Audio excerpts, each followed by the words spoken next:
보면 아까 22페이지 보고 있었단 말이에요. 큰 책에서. 네.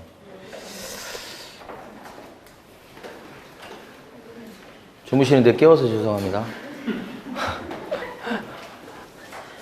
거기 보면 아까 면적이 한 100평쯤 돼서 면적이 참 마음에 든다 이런 말씀 드렸고, 그 다음에 오른쪽에 보면 이제 채권자가 나와 있습니다. 한성대 부동산 개발 주식회사 이렇게 돼 있고, 감정가는 2억이에요, 2억짜리. 여기 보면은 감정가 2억으로 잡혔으니까 평당으로 치면 100평이니까 얼마야? 평당 100평이니까 2천? 200? 100평 200. 200만 원, 2천만 원. 그러네. 200만 원짜리네. 요 이제 위치를 보면 평택시에서 좀 외곽으로 벗어난 지역이 있어요. 위치 자체는 끝자락에 있는 건 맞습니다. 그 다음에 이제 2억에 진행이 되다가 변경이라고 나오죠. 변경. 그래서 날짜가 한 달 정도 늦춰져 가지고 다시 들어갔는데, 낙찰될 때는 얼마에 낙찰됐냐면 2억 8,766만 원이 낙찰됐으니까 100%가 넘어갔고 18명이 들어왔단 말입니다.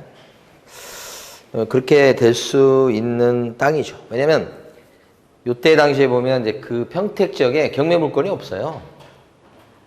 이런 땅이 나오는 게 없다고요. 그러니까 이런 땅을 기다리는 사람이 많이 있을 거 아니에요. 그래서 평택에서 이렇게 보면 부동산 좀 관심 있는 이런 사람들은 다 관심을 가졌던 물건이고, 그래서 이제 높게 낙찰될 거라고 봤죠. 1차 기일 때 낙찰될 거라고 봤던 거예요, 이건. 그럼 시세가 요 정도 되는지를 갖다 우리가 좀 봐야 되는데, 그거 보기 전에 밑에 보시면 물건 현황이라고 된 게 있어요. 거기 보면 비행안전 제4구역이라고 되어 있어요. 비행안전 제4구역. 그러면서 옆에가 뭐라면 전술되어 있고, 생산 녹지지역 이렇게 되어 있고, 그 옆에 가축사육 제한구역이 있는데, 제일 중요한 것은 생산 녹지예요. 이게 아까 말했던 용도지역이에요. 그럼 생산 녹지다 그러면 어디에 들어가죠? 녹지에 들어가요, 녹지. 생산 녹지나 자연 녹지나 녹지에 들어가니까 도시지역이 들어가요. 아까 말씀드렸잖아요. 그게 실제 지도에서 보면 평택시에서 제일 외곽 쪽에 끝자락에 자리하고 있다고 그랬어요. 근데 자연 녹지가 좀 더 활용도가 높은데 생산 녹지는 그보다 좀 못하긴 해요. 생산 녹지. 용도 지역 같은 경우는 괜찮아요. 그럼 가축 사육 제한 구역은 좋은 거라고 말씀드릴 거예요. 크게 신경 쓸 거 없고, 뭘 못하게 하는 거, 가축 키우지 못하게 하는 거니까. 그 다음에 이제 비행안전 제4구역이 뭔가, 이게 나올 때마다 여러분들 공부하셔야 돼요, 이걸. 그러니까 뭐, 비행안전 몇 구역 이런 것들이 우리 땅에서는 뿐만 아니라 서울시에 있는 물건들도 그런 게 나오는 게 있어요. 근데 그걸 어디서 좀 보시냐면,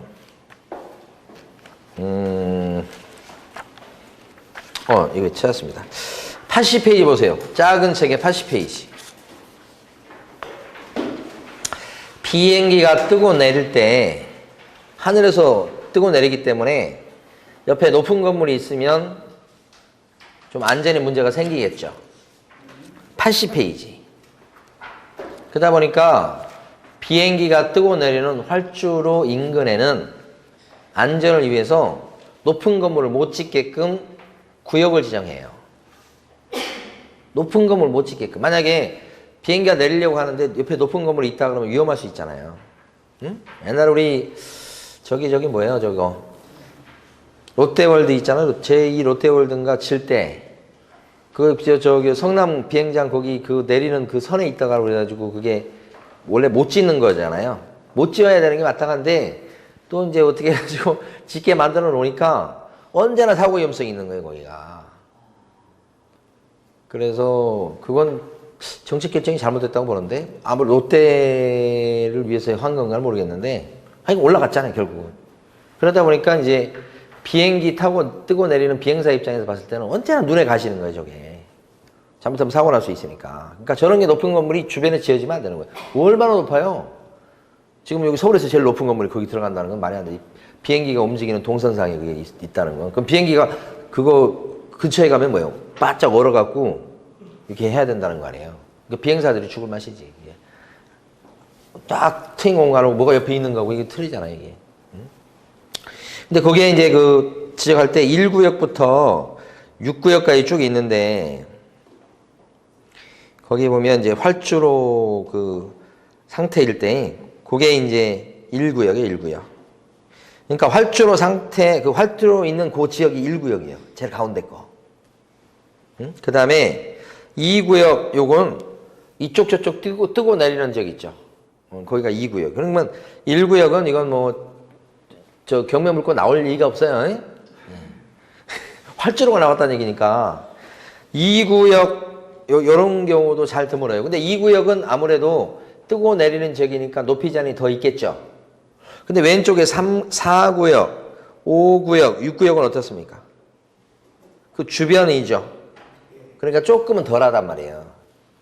그래서 이게 나올 때 4구역, 5구역, 6구역 이렇게 나왔을 때는 큰 뭐 제한은 없어요. 그래서 여기 보면 아까 이거 몇 구역이에요? 4구역이다. 아, 그러면 활주로 인근의 그 지역이다 이 말이지. 그래서 밑에 가보시면 그 그림 밑에 가면 동그라미 2번에 보면 나와요. 뭐라고 나와 있냐면 뭐라고 돼 있죠? 비행안전구역 행위제한 이렇게 나와 있는데 1구역은 100% 금지예요. 그 다음에 2구역부터 6구역까지는 높이 제한이 좀 있긴 해요. 그래서 2권역은 조금 제한이 어떻게 해요? 5m밖에 안 되니까 좀 제한을 심하게 받고, 근데 3구역, 4구역, 5구역, 6구역은 이제 막 6구역만 해도 뭐 15층까지 지을 수 있다고 막 이렇게 돼 있으니까요. 숫자가 커질수록 좋은 거예요. 1권역부터 6구역까지 있는데 6으로 갈수록 좋다고. 5, 4, 3, 2, 1. 4권역이다 그러면 제한을 받긴 받는데 보통 일반적인 것은 건축행위는 뭐 제한이 별로 없을 정도. 그렇게 다니죠. 오른쪽에 보면 81페이지 보세요. 비행안전 2구역 사례를 오른쪽에 적어놨어요. 그 주소 한번 보세요. 주소. 81페이지. 아니. 작은 책에 81페이지. 송파구 가락동이잖아요. 이게 어디냐 그러면 성남 비행장 인근이에요. 롯데월드 쪽 그쪽. 근데 여기가 가락동 여기가 지금 어디냐면 거기 보시면 이게 토지이용 계획 확인서입니다. 요 쪽지가 요 박스가. 근데 거기 보면 지역 지구 등의 지정 여부에서 보면 도시적으로 돼 있고요. 찾으셨어요? 도시적. 도시적 중에서 제2종 일반 주거지역으로 돼 있어요. 제2종 일반 주거지역. 7층 이하로 지을 수 있는 지역. 도로에 접해 있고요. 그 다음에 그 밑에 보면 이제 두 번째, 그 아래 박스에 보면 이것저것 나와 있는데 우리가 좀 볼 것은 뭐냐면 비행안전 제2구역 이렇게, 2구역 이렇게 돼 있잖아요. 2구역이야. 그러니까 2구역이니까 비행기 뜨고 내리는 그 동선상에 있다는 뜻인데 그래도 뭐예요? 지을 수 있는 건물이 크게 제한을 받지는 않아요. 크게. 그러니까 2권역인데도. 그러면 아까 우리 지금 여기는 평택인데 평택 같은 경우는 4구역이 들어가니까 활주로 뜨고 내리는 지역이 아니고 옆에 땅이라는 얘기죠. 그러니까 더 제약이 약하죠. 이거보다도. 그래서 이제 그 크게 제한은 없어요, 사실은. 크게 제한이 없는데 약간 정도 차이는 있다. 그래서 이제 다시 큰 책 22페이지로 와보셔요. 비행안전 제4구역이 이렇게 돼 있으니까 규제가 조금 있긴 한데 그렇게 심하지 않은 규제다 이렇게 생각하시면 되죠. 별 문제 없어요. 그 다음에 옆에 보면 답으로 돼 있죠. 답은 농지의 일종이죠. 전답 과수원이니까 논이에요. 논. 한 100평씩 됩니다. 근데 옆에 보면 제곱미터당 62만 4천 원 이렇게 돼 있어요. 제곱미터하고 평은 다르죠.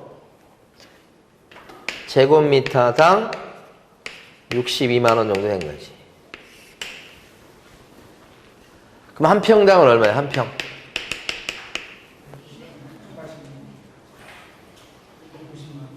3.3을 곱해야 돼요. 3, 2, 3, 6, 18. 190 얼마니까? 거의 200만 원 가까이 되네요? 평당 200만 원. 한 평당으로 200만 원. 아까 그래서 한 100평쯤 되니까 2억. 여기 지금 보면 제곱미터당 얼마나, 이건 감정평가 금액입니다. 그러니까 감정평가에서 평당 200으로 잡으신 거예요. 우리는 이제 평이 조금 이제 익숙하긴 한데 또 시간 지나면 어쩔지 모르겠어요. 그 옛날에 보면 우리는 평이 익숙한데 이제 원래 공식적으로는 제곱미터를 쓰게 돼 있잖아요. 근데 우리는 집원 주소가 익숙하다고 옛날에는. 근데 지금은 뭐예요? 도로명 주소 익숙해지고 있죠, 좀. 이런 변화를 겪을 거라고 봐요, 비슷하게. 나중에 가면 제곱미터.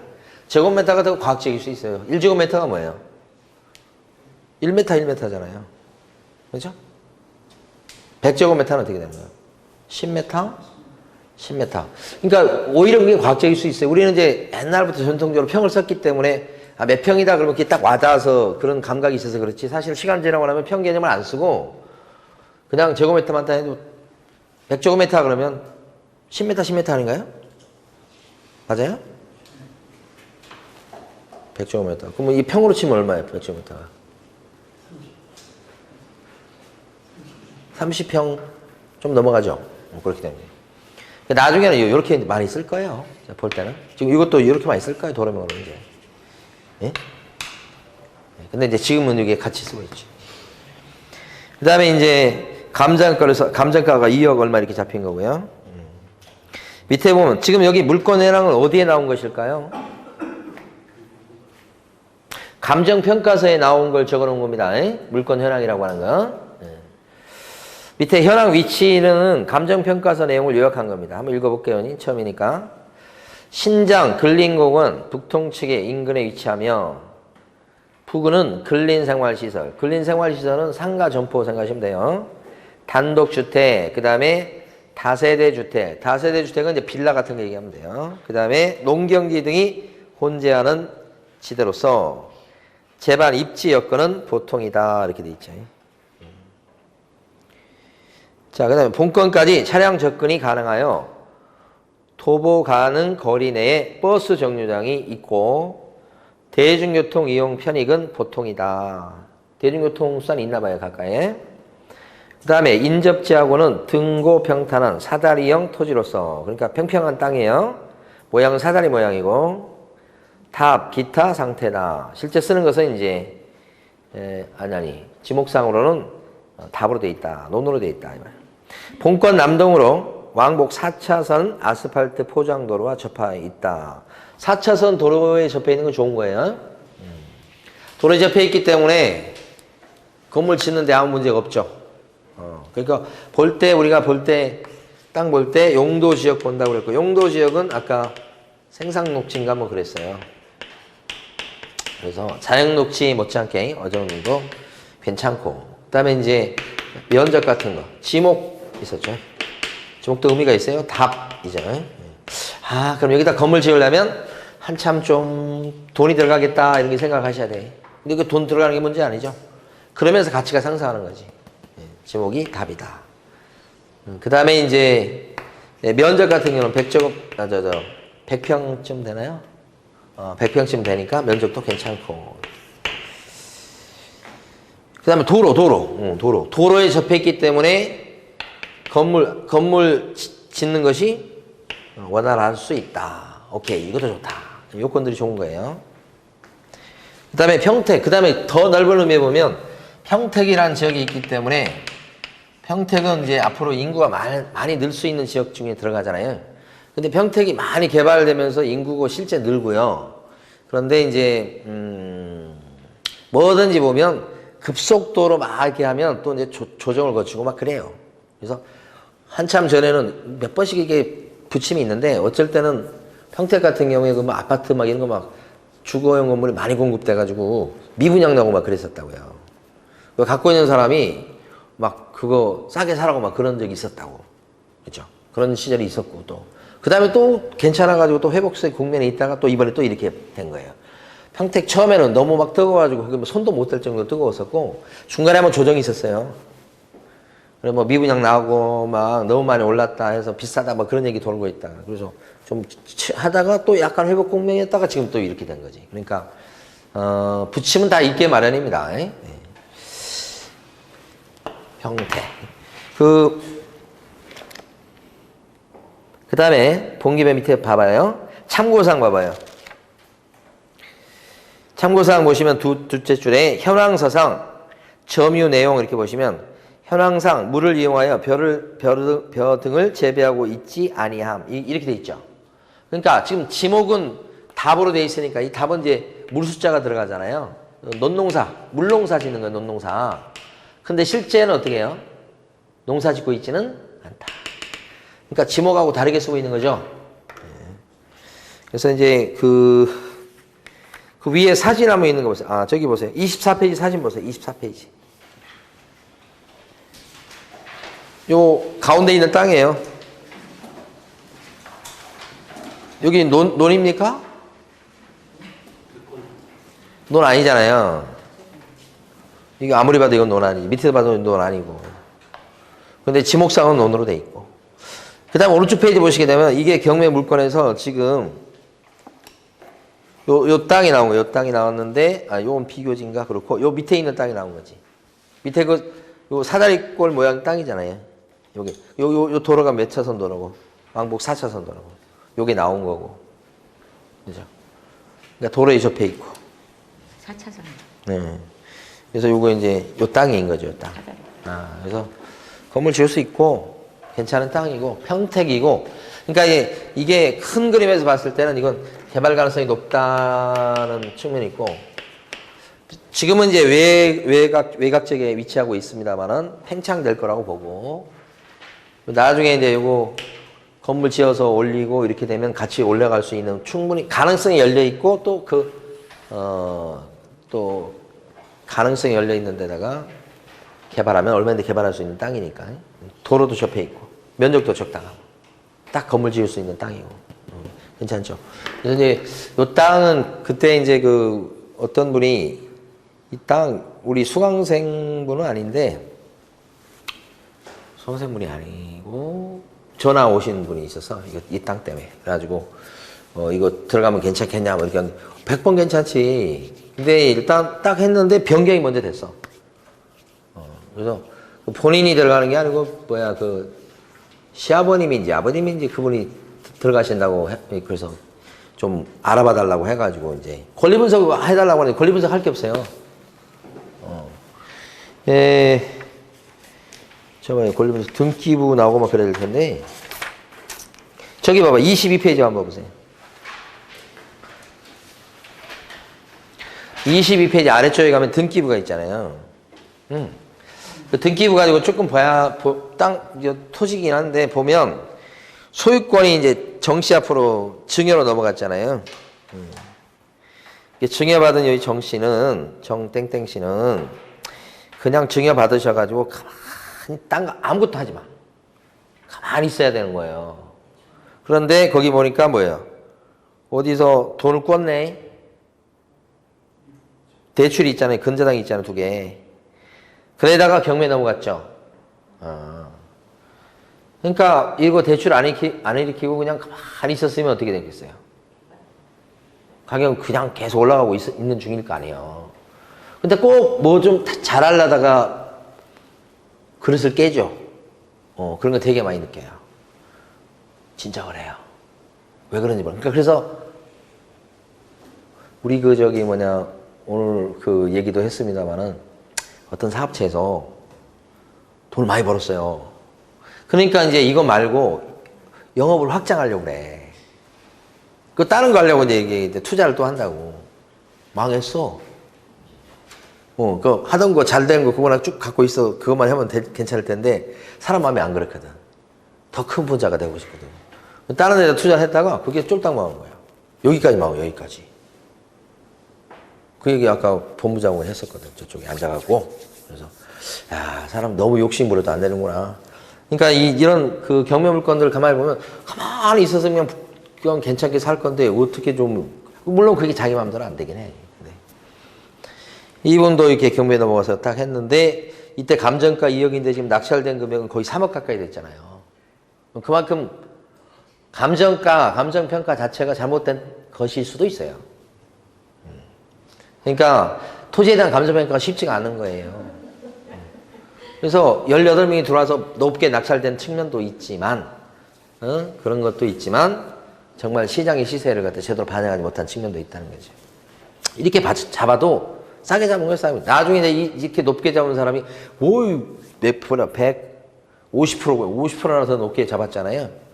나중에 시간 지나가지고 여기다가 대지 조성 작업해서 건물 딱 올려가지고 팔 때 그 가격을 딱 보면 위너가 누구라고 하는 걸 알 수 있어요? 높게 받은 사람이 위너가 될 수 있어요.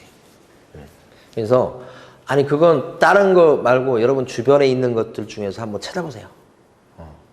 뭐 그런 케이스가 너무 많아요. 당장 받은 거 봐가지고 150%니까 그것만 보면 높게 받은 것 같죠. 근데 그 지역이 발전하는 걸 딱 봤을 때 나중에 가면 5년, 10년 뒤에는 그 가격을 구경을 못 해요. 어쩔 수 없이. 그런 걸 감안하셔야 돼요. 그 다음에 또 한 가지는, 그러니까 등기부상으로는 깨끗해. 아무것도 상관없는데, 제가 그분한테도 말씀드렸던 게 이 감정가가 맞는지를 한번 조사하시라. 그 감정가 맞는가 조사하시려면 어떻게 해야 돼? 부동산 가서 물어보고 그런 것도 필요하지만, 아까 국토부 실거래가 있죠? 그거 한번, 국토부 실거래가 그 사이트 있잖아, 홈. 저기 앱. 그거 한번 열어보세요. 시간 지났으니까. 국토유통부 저기 있잖아. 저도 한번 해볼까요?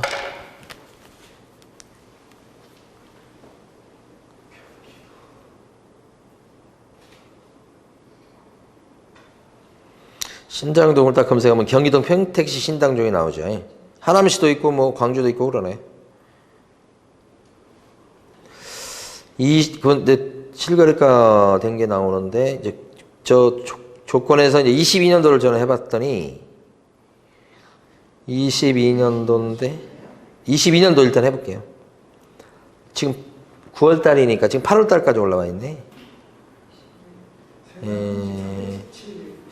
거기서 한번 찾아볼게요.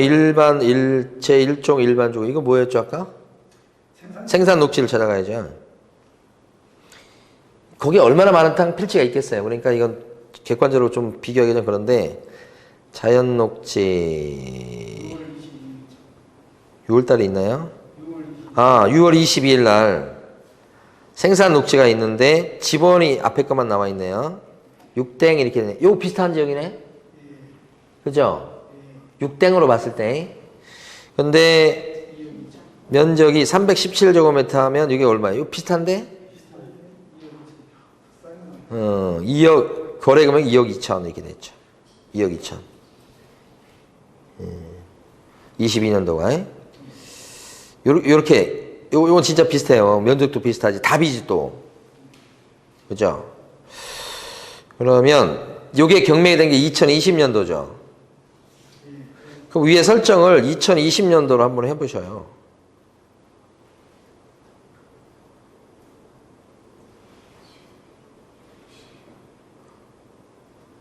(20년도에) 가서 생산 녹지를 보고 생산 녹지가 꽤 있네. 12월 달에도 보니까 이게 지금 언제 진행됐죠? 11월 달에 진행됐죠. 생산 녹지인데 제일 위에 거 30일 날 계약된 거 그거 한번 보고 갈게요. 참고로 5땡땡 나온 거 생산 녹지인데 도로는 25m 이상 도로에 접해 있다. 그렇게 돼 있죠. 그다음에 면적은 어떻게 되냐면 1065야. 한 300평. 그죠? 한 3배 정도 면적 되죠. 답이죠. 지목 같죠? 거래 금액이 9억 6천이죠. 9억 6천이면요. 3분의 1이잖아, 면적이 지금. 그럼 3억대 아닌가요? 근데 이건 이제 바로 비교할 수는 없어요. 위치 같은 게 있을 수 있기 때문에. 그렇게 딱 보고, 그 다음에, 또 어디 가볼까. 12월 달 말고, 생산 녹지를 쭉 찾아가 볼게요.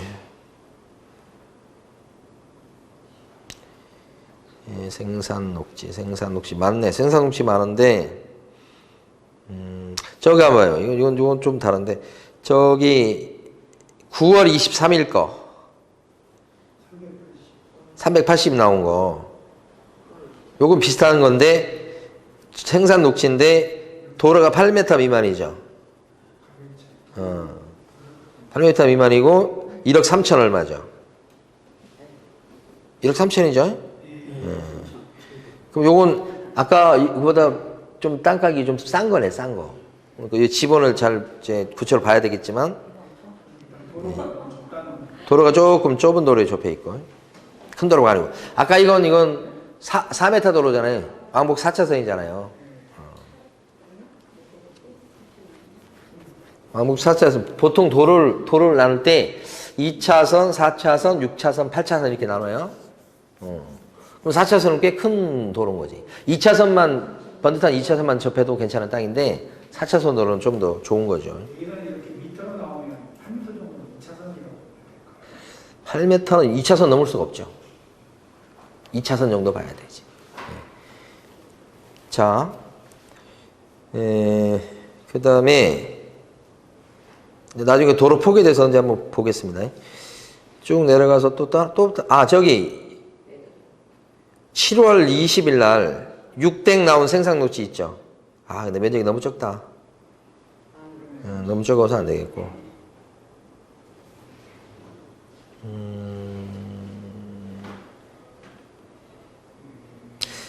자, 무슨 얘기냐면 이런 식으로 경매물건이 나왔죠. 그럼 해당 지역을 해서 그 실거래가를 이렇게 확인해서 면적 환산해가지고 용도 지역하고 지목을 같은 걸 맞춰갖고 면적을 환산해가지고 보시는데 이제 위치에 따라서 이제 가격차가 또 있을 수 있으니까 그건 감안을 좀 하셔야 되는 거지. 지금 생산녹지를 쭉 보는데 지금 3월달까지 와버렸어요, 저는. 근데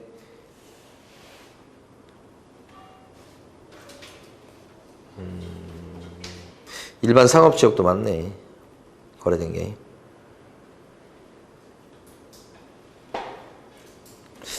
저기 가봐요. 저기 1월 25일 날 생산녹지 답인데 6땡이고요. 면적이 1770이에요. 그러면 이게 얼마인가? 이건 2차선의 도로 접한 건데. 그러면 300 얼마니까 355. 그렇죠. 5분의 1 가격이지.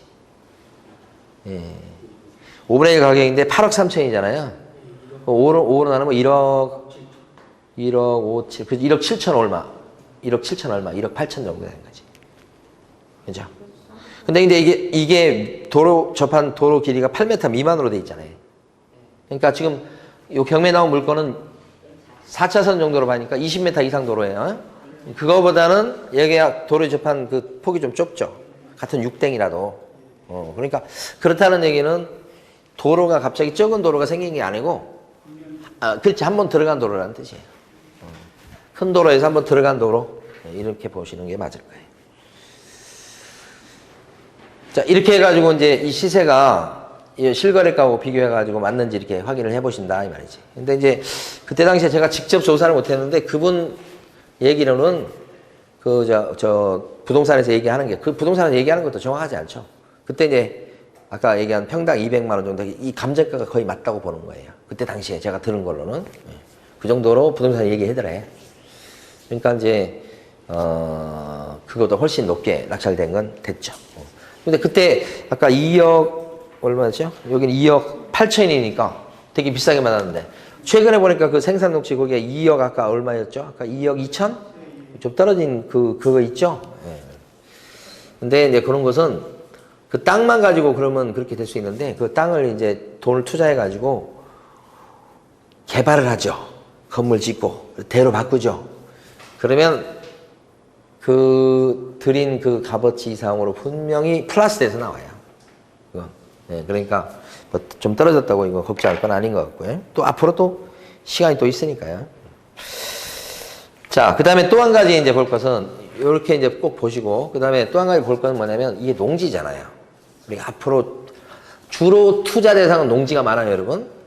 많은데 농지다 그랬을 때 중요하게 다룰 게 나중에 이제 한번 시간을 내서 많이 다루겠습니다만은 농지일 때는 그렇죠. 농지의 중요한 특징은 이게 농사거든요.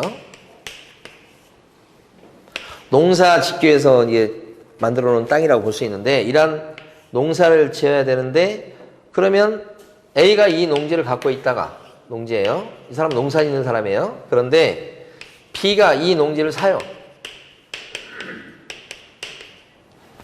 그럼 B는 어떤 사람이 이 농지를 살 수 있느냐?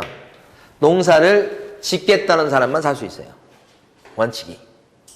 그러니까 농지가 농지 이외의 목적으로 쓰이는 것을 나라에서는 막고 있어요. 농지다 그러면 농사 지을 사람만 살 수 있도록 하는 거예요. 원칙. 그러니까 농사 지을 사람인지 B가 입증을 해야 돼요. 그 농사 지을 사람인지 입증하는 게 농지 취득 자격 증명이에요. 이 농지 취득 자격 증명이라고 하는 게 토지 경매에서는 중요한 테마 중에 하나입니다. 거의 농지 취득 자격 증명이가 거의 경매 사건마다 나온다고 생각하시면 돼요. 그만큼 중요해요.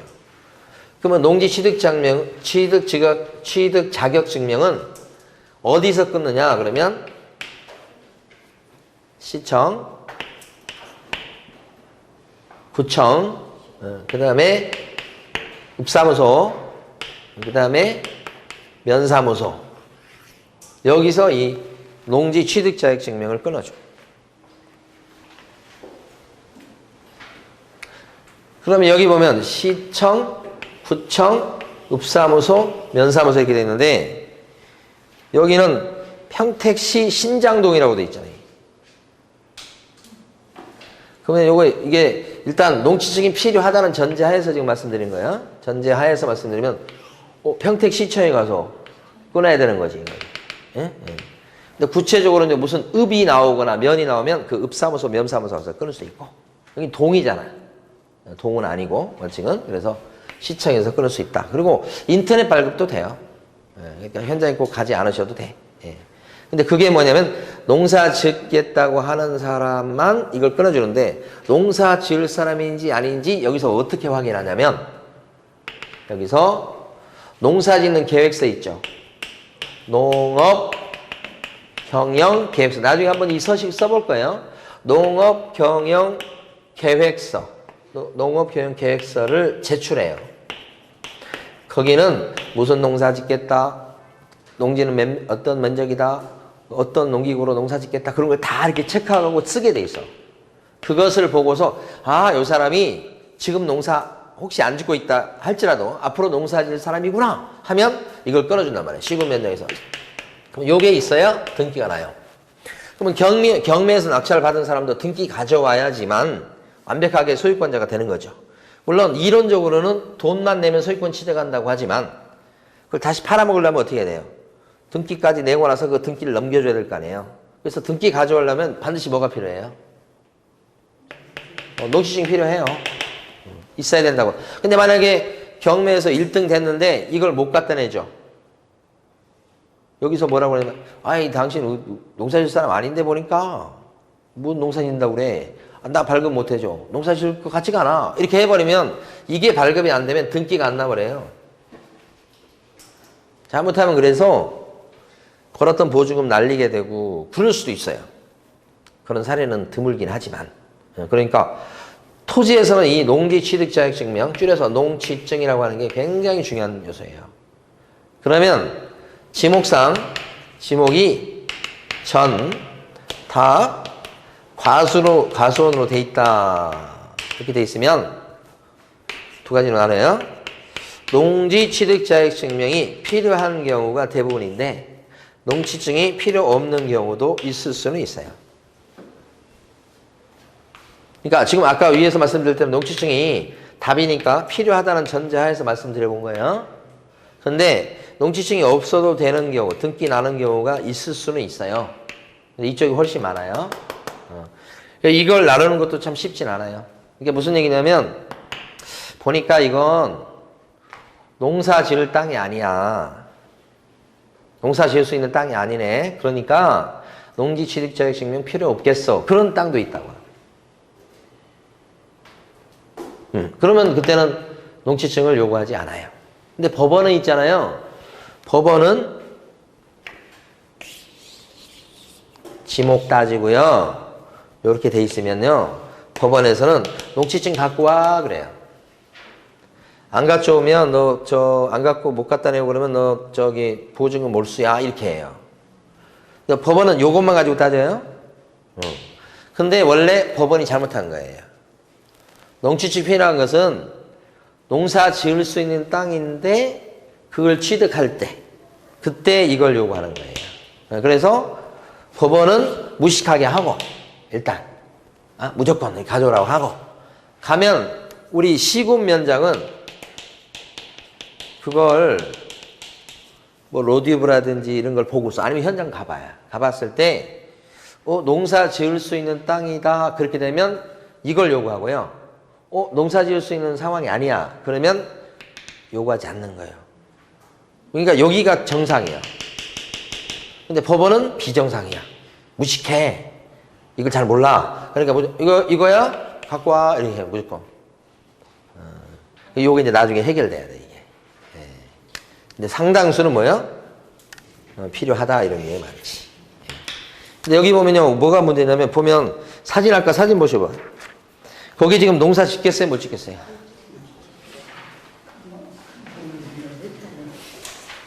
네?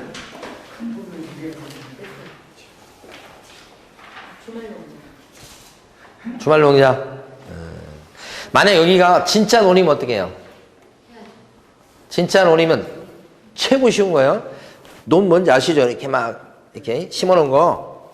그러면 법원에서 농지증 갖고 와 그럴 거고요. 그러면 요 시군 면장이 농사 지을 수 있네 이렇게 해요. 계획서를 딱 내면 그 땅을 딱 보니까 이거 농사 짓겠는 땅이야. 그러면 농사 짓는 계획서가 딱 돼 있어. 계획대로 안 될 수도 있지만 계획서를 멋지게 적잖아요. 그럼 일단 공무원은 넘어가. 이 발급을 쉽게 해줘요. 근데 이런 게 문제, 이런 게. 농사 지을 것 같지 않는 땅이잖아요. 지목은 요거지만. 그러면 농지증이 이런 경우에 그래도 시군면장이 이런 경우에 그래도 요구한 경우가 있어요. 그러니까 시군면장이 뭐냐면 농지증을 갖다가 발급을 못 해준다고 했을 때 여기서 발급 못 해주는 경우가 발생할 수 있잖아요. 그런데 그때 법원이 그건 지금 너가 불법적으로 형질을 변경해서 그렇게 돼서 그런 거니까 그건 지금 그 상황은 농사질 땅이 아닌데 그래도 농지증 갖고 와 그러면 농지증 못 갖다 내면 이거 못 받게 돼요. 낙찰을. 그러니까 이게 두 가지가 또 나눠지는 거예요. 이게 복잡하죠. 이게 영원한 테마 중에 하나입니다. 그래서 이게 어떻게 좀 해결돼야 되는데 다시 정리하면 법원에서는 징원만 가지고 농지증 가져와 이렇게 무조건 해요. 여긴 무식해. 근데 시군면장은 그럼 농사 지을 수 있는 땅이냐 보고 이 사람은 농사 지을 계획서를 잘 짰냐 보고 두 가지가 다 동그라미면 발급을 해준다 이 말이에요. 근데 농사 지을 수 있는 땅이 아무리 봐도 아니야. 그때는 안 끊어줘요. 그러면 안 끊어주는 이유는 뭐예요? 필요 없다고 보는 거예요. 그러면 요 필요 없다고 하는 그 공무원 그 반려통지서라고 그래요. 그걸 딱 가지고 여기 가서 얘기하면 여기서는 뭐라고 그래요? 나는 징호만 가지고 가져오라고 그랬지. 보니까 실제는 농지로 안 쓰는 모양이네? 못 쓰는 모양이네? 그러면 뭐 필요 없어. 그렇게 여기가 승복을 해요. 그래서 이제 두 개가 달라요. 국가기관 중에 법원하고 시군면이 달리 판단한다. 알겠죠? 그래서 여러분 일단은 토지와 관련해서 농지가 딱 나오면 이렇게 되면 농지증을 꼭 생각을 하셔야 돼요. 나중에 한번 구체적인 사례들이라든지 아니면 신청서 적는 거 그런 걸 나중에 해볼 거예요. 자, 그 다음에 이제 저기 가보세요. 저기 27페이지 가보세요.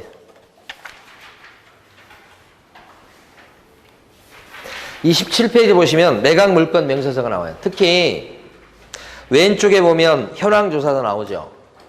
원래 경매에서 3대 서류가 여기 나와 있는 현황조사서가 있고 현황조사서 이름이 없는데 이거고요.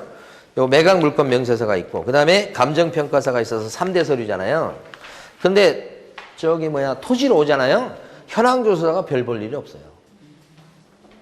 매각 물건 명세서는 그래도 좀 그나마 좀 볼 게 있죠. 얘는 거기 볼 것 중에서 쭉 보니까 별 내용이 없. 임차인 같은 것도 없으니까 아무 내용이 없잖아요. 근데 마지막에 비고란에 뭐가 있어요 지금? 갖다 내라 이렇게 돼 있죠. 이 법원이 하는 무식한 법원이 하는 소리라고 해. 미 제출하면 어떻게 된다고 나와야 돼? 보증금 떼인다고 나오잖아요 지금. 이 겁을 주죠. 네. 근데 이걸 농지증을 못 갖다 내가지고 보증금을 몰수당하는 케이스는 드물어요. 실제는 드물어. 그러니까 겁먹지 마시고 끝내 가면 찾아오는 경우가 대부분이에요. 응? 대부분이라고.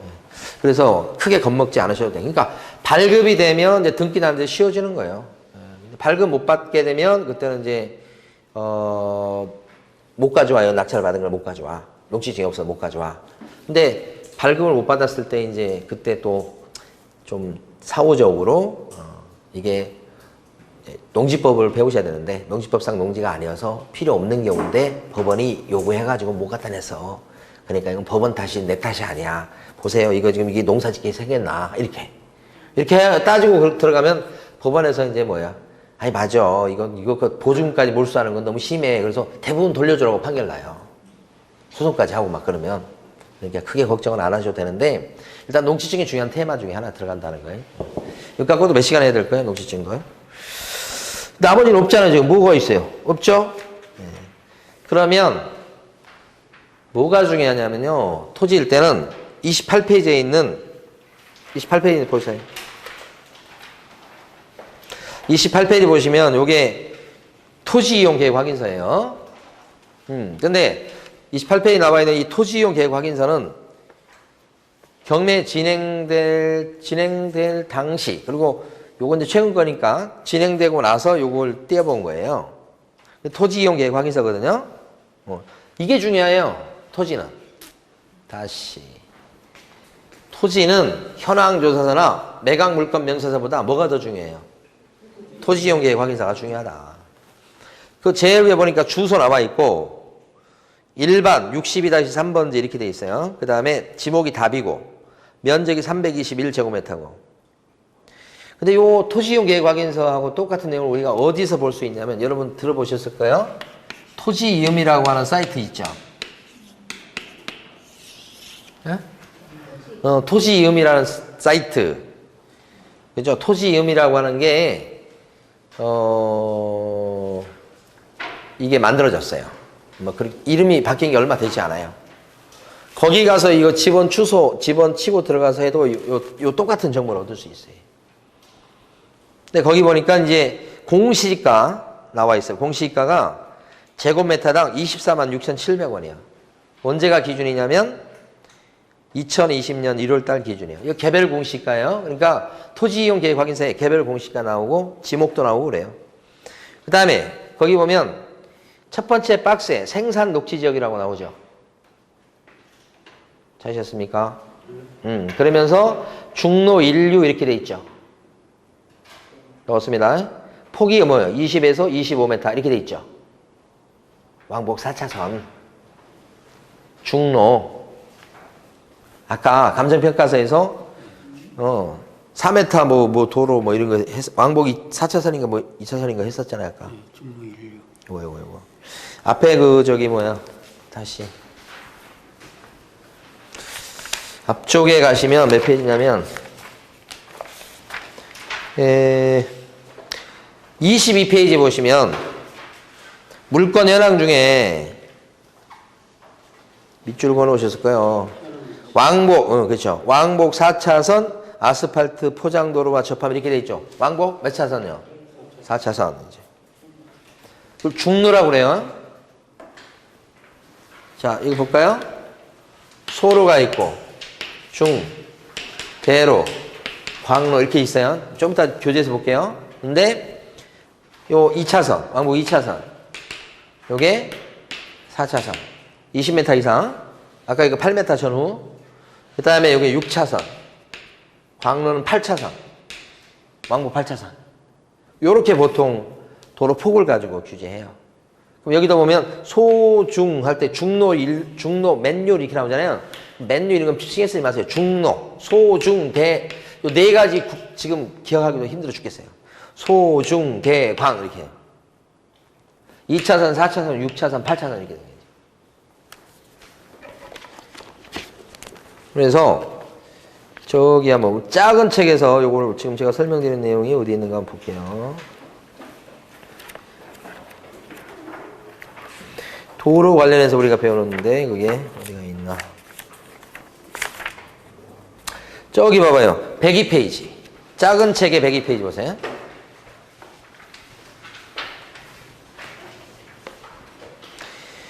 거기 보면 가로 3번 있죠. 가로 3번. 도시군 계획시설의 결정 구조 및 설치 규정에 관한 규칙에 나와 있는 도로 분류예요. 거기서 소중대광 이렇게 돼 있죠. 광도가 아니고 광로예요. 광로. 광로. 그래서 보면 1류, 2류, 3류가 또 세부적으로 또 들어가는데 그게 신경 쓰지 마시고 소중대광을 2, 4, 6, 8로 적어 놓으시면 돼요. 2차선, 4차선, 6차선, 8차선 이렇게 되죠. 그래서 거기 보면 중심을 잡아보면요. 2차선은 8m 전후예요. 8m 전후. 2류 있죠. 2류. 2류를 중심으로 보시면 돼. 8m. 중은 몇 m요? 15m. 대는 뭐요? 30m. 광은 50m 전후 이렇게. 가운데 그 기준에서 메타를 생각하는 게 좋고 그 다음에 2, 4, 6, 8 하시면 돼. 예. 그래서 아까 왜 이게 이제 필요한 아까 그 저 있잖아요. 그 국토부 실거래가 볼 때 뭐 몇 메타 도로에 접했다 뭐 그런 도로 나오잖아요. 예. 그래서 만약에 아까 저 시골 같은 경우는 6차선 쉽지 않아요. 그죠? 보통 2차선 아니면 4차선이거든. 그럼 8m 전후 아니면 15m 전후. 폭이. 예. 그 정도에서 그거 끝나요. 15m 이제 넘어서 20m 좀 넘어갔다 하면 시골에서는 그래도 큰 길인 거지. 소중, 대, 광 중에서 일반적으로 소중 많지. 대광 이거보다는. 대광은 드물어요. 나중에 여러분 물건 보시면 아셔. 그러니까 거의 소중. 이렇게. 그 뭐야? 8m, 15m 이렇게. 그죠? 그래서 요거 도로도 나중에 언제 또 도로에 대해서 또 공부할 때가 있을 거예요. 예. 거기 이제 밑에 한번 봐봐요. 밑에. 방금 전에 봤던 102페이지 소중대광 밑에 보시면 도시지역이고요. 일종 일반 주거지역이고요. 주거지역요. 그 다음에 지구단위 계획구역이라고 돼 있죠. 되셨어요? 지구단위 계획구역이라고 하는 것은 개발을 하기 위해서 일반적인 법조문에서 정해놓은 것보다 조금 더 탄력적으로 건폐율과 용적률을 더 많이 보장해 주는 지역이에요. 다시. 그러니까 지구단위 계획이 잡혀 있죠. 그러면 일반적인 용도 지역에 따른 건폐율과 용적률이 있을 거 아니에요. 에? 용도 지역에 따른 건폐율과 용적률이 예를 들어서 아까 뭐 저기 뭐냐 계획관리 지역은 건폐율 40에 뭐 용적률 뭐 150 이렇게 준다고 하면 그런 땅인데 지구단위 계획구역으로 잡혀 있으면 건폐율과 용적률을 40이 아니고 뭐 건폐율을 갖다가 60, 그 다음에 용적률을 갖다 150이 아니고 300으로 준다는 이 말이야. 그렇게 하면 어떻게 되겠어요? 더 많은 걸 지을 수 있어서 더 밀도 있게 개발할 수 있겠죠. 그래서 그 지역을 조금 더 세게 개발하려면 지구단위 계획구역으로 잡아요. 이렇게. 그러니까 만약에 이런 토지이용 계획 확인서를 떼어봤더니 거기 지구단위 계획이라고 나와 있잖아요. 그럼 대부분 그 주변에 아파트 같은 거 세울 때 지구단위 계획을 잡아서 세워요. 그래서 아파트 세워진 그런 그 땅, 그 용도지역을 보면 지구단위 계획구역 이렇게 딱 돼 있어요. 그런 경우가 많아. 그래서 일반적인 건폐율과 용적률보다 더 세게 준단 말이에요. 그러면 나쁜 게 아니죠. 근데 이제 사후이어서 문제인 거지 사실 그 자체로는 좋은 거예요. 다 일 벌어지고 나서 이제 지구단위 계획구역으로 이렇게 되는 거니까. 그래서 그걸 미리 지구단위 계획이 잡힐 걸 미리 알아가지고 거기 땅을 사놓으면 좋겠죠. 그러면 거의 좀 힘들죠. 힘들고 공무원이나 할 수 있을까? 그런 거.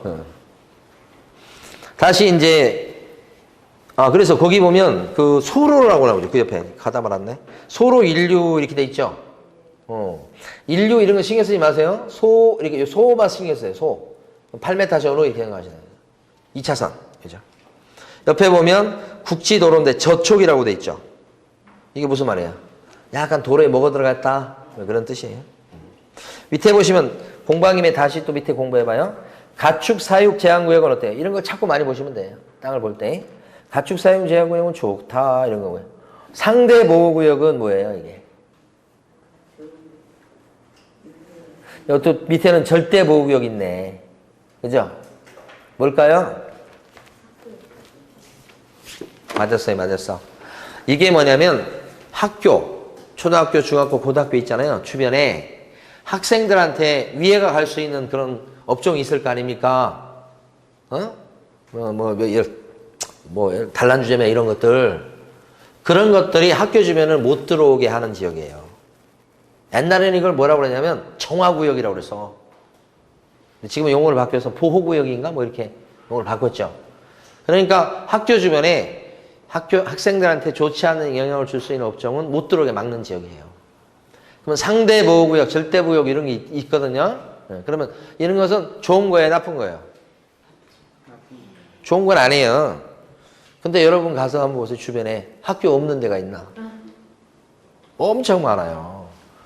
그러면 이런 상대 보호구역, 절대 보호구역은 늘상 있다고 생각하셔야 돼. 그래서 나쁘다 이런 개념이 좀 약해요. 규제를 받는 건 맞는데 약하다. 왜냐? 상대 보호구역 안에 들어가는데 PC방도 그거 들어가면 업종이거든요. 근데 가보면 PC방이 있어. 학교에서 얼마 안 떨어져 있어. PC방이 있어. 왜 있죠, 그거? 교육청에서 인정을 했기 때문에 있는 거예요. 왜 인정했죠? 애들한테 피해가 없대. 그 구역 안에 들어가는데 애들한테는 거기 위치상 문제 안 돼 이렇게 하는 거예요. 왜 문제 안 된다고 보는 거냐면 애들이 통학로가 여기야. 근데 PC방은 저쪽에 있는 거지. 그러니까 애들이 거기 잘 안 갈 거라고 보는 거예요. 바보같이. 그래서 거기는 괜찮다. 그러니까 이게 어떻게 보면 참 이상한 거예요. 보호구역을 묶어놓고 예외를 많이 인정을 해요.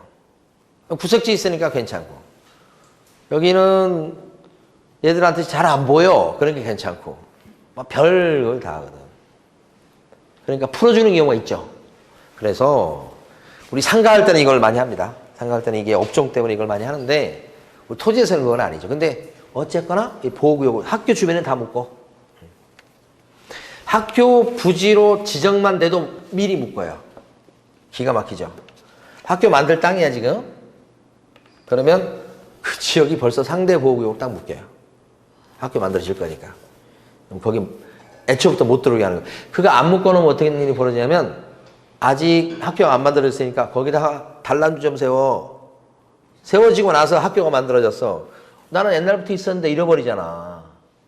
그럼 나가라고 할 수 없잖아. 재산권 때문에. 그래서 미리 묶어요. 미리. 어쨌든 그렇고. 그 다음에 과밀억제권역이라고 한 거 보이시죠? 바로 밑에. 과밀억제권역 어디서 봤는데? 어디서 봤어요? 우리?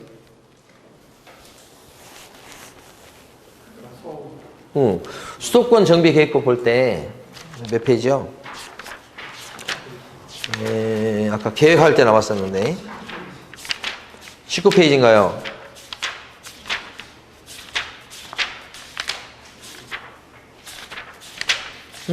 맞아 19페이지야. 거기에 보면 과밀억제권역이라고 돼 있잖아요. 그 과밀억제권역은 인구 집중을 막으려고 하는 지역이에요. 그러니까 과밀억제권역이다 이렇게 돼 있으면 조금 안 좋은 거예요. 어떻게 보면. 근데 지금 평택이 그랬다는 건 아니에요 지금. 자, 다시 이제 큰 책에 28페이지로 와보시면.